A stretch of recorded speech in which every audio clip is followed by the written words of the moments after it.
the psychology of the victim swings the other way and they're really extra grateful. So they perceive even slight gestures to be very, very kind. So even letting them go to the toilet or giving them food, they perceive in their heads, and they say this afterwards when interviewed by police, as their captors being exceptionally kind towards them. So they form these really positive bonds.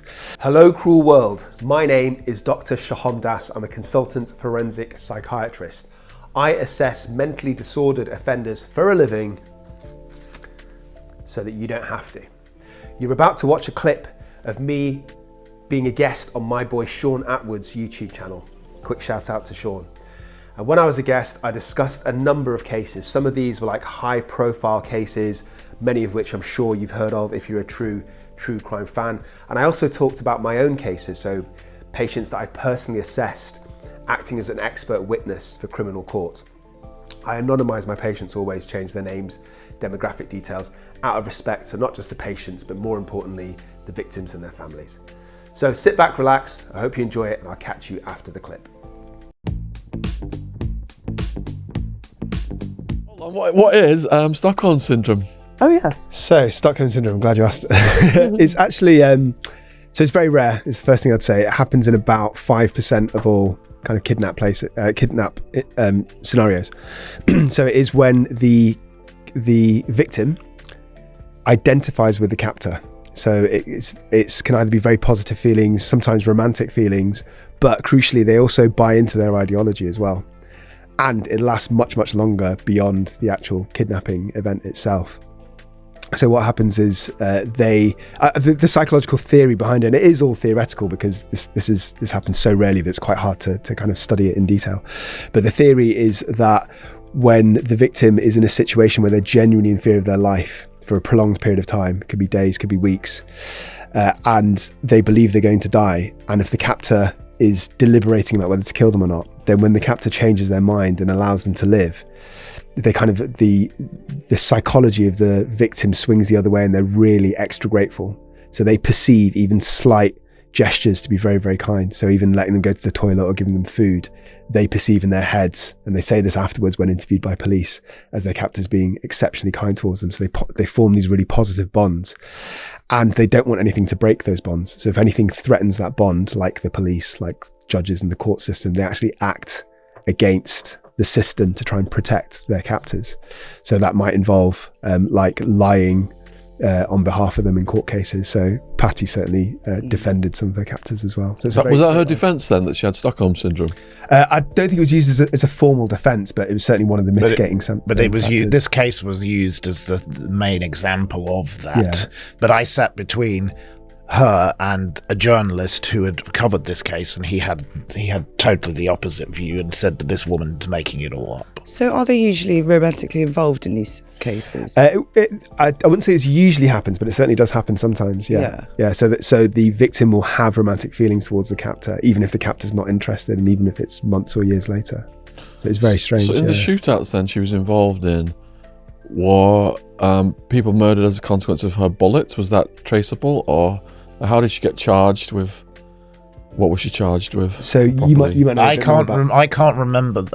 If I'd known that you were going to talk about her, I would have actually read a bit more about it, because it's so long ago now. But she was pictured wielding the gun. Yeah, I can tell you what I did. That was one of the key images of this whole story. Her in a bank.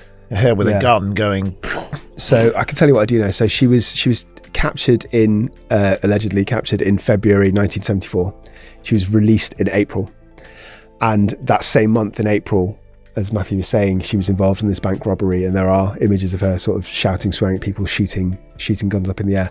I think her defense said that she was under duress and that she thought that she had to do these things because her life is in danger. But the next month, in May 1974, there was an incident where the leader of the SLA, who's a man called William Harris, I believe, he stole some small object from a sporting store. And then the manager challenged him, and they got into a scuffle. Then his gun came out of his belt and flew across the room. Then Patty Hearst was in a car, nobody knew this at the time, on the other side of the road, and she ran out, grabbed the gun, started firing up into the air. And then there was like a little police chase immediately after this. And then a few weeks later, she was involved as a getaway driver robbing a bank, and there was a big shootout. and they went to the headquarters of the SLA, and definitely a couple of the SLA members were killed during that shootout by the police. So that was quite a prolonged episode as well, and there was a big standoff. I recall of what I saw. You have to. I think logically, she could have escaped at any point at that time. You could argue that she was doing the first bank robbery after duress, but the other incidents, it seems like she was under her own voluntary control, so she wasn't. Which is why I question whether she actually had any syndrome at all, or she was just an angry, spoilt little rich girl who thought that she would rebel against her wealthy family and make an example of them. Well, I suppose theoretically, either of those could explain her actions, right? So it could be cold and calculated that she wanted to rebel, or it could be Stockholm Syndrome. It could be that she actually identified with the SLA because of the experience she went through. And she had her education when she was at UCLA, or I think it was, she'd obviously started to associate with people who were quite different to her previous upbringing, which had been, living in this, wealthy situation. And the family, they are a very odd family. They own an entire valley where they have all sorts of strange little houses that look like the sort of Swiss chalets. Oh, wow. And they have body doubles of all of them. And when you go to visit, they have body doubles. Yes, because they're terrified of being kidnapped because of their wealth. They are a very, very strange family, and you can see where she got her role. You can imagine how she came to be a very strange person, because her upbringing was very curious. So don't spoil your kids, I think, is the moral of the story. Yes. So when you go to their house, do you meet the body double family first? Yes, you don't know who you're meeting. You don't know who you're meeting. You don't know who you're meeting. You could be meeting anybody. Are you sure you had dinner with the actual Oh, no. Yeah. How was she apprehended then? Did you say there was a standoff?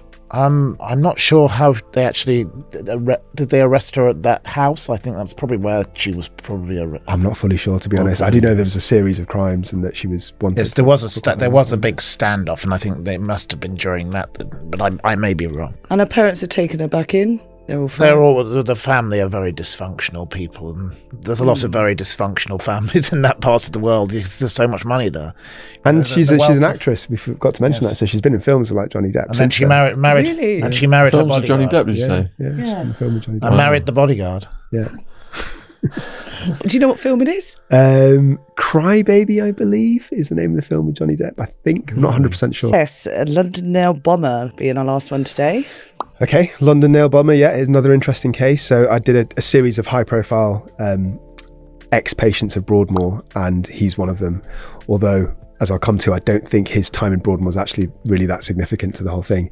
So he's called David Copeland, and what he did is on 3 successive weekends in April 1999, he set off nail bombs in London. You probably heard of it at the time. It was huge news back then. Very popular. Yeah. So he set off, the first one was in Brixton in a trader's market, and I believe that was found by some traders. They didn't know what it was, and they moved it to in front of an Iceland supermarket, and exploded. Didn't kill anybody, but it injured quite a few people. The second one was the following weekend, and that was in Brick Lane, which was a big sort of Bangladeshi community, and that's relevant. I'll come back to that. So first one was sort of ethnic black communities. The second one was around Bangladeshi communities, and the third bomb, which was another week later, was in the Admiral Duncan pub, which was a gay bar in the West End. And he killed, I believe, 3 people. All 3 of that were during that third bombing, and injured 140 over the 3 bombings. So the reason I was mentioning the kind of backgrounds is I think it's all to do with his deep homophobia and his deep racism. So this man, David Copeland, he struggled with his own sexuality, which I think is very relevant. I think he had like this internalized kind of hatred towards himself, which he sort of projected onto other people. And he was a massive racist, so he was a member of the BNP. And he actually told police afterwards, after he was caught, that what he'd hoped is that he would spark a race war. So he wanted the immigrants to sort of have a backlash, and he wanted white people to vote BNP and BNP to come into power. Did he get some of this from Charles Manson? Did he get the idea from Charles Manson? Yeah, it sounds very Manson-esque. Yeah, I don't know, quite possibly. But he So there's a few things that were wrong with his mental health. So he had sadomasochistic dreams from when he was a young kid. He saw his GP for depression when he was about 21.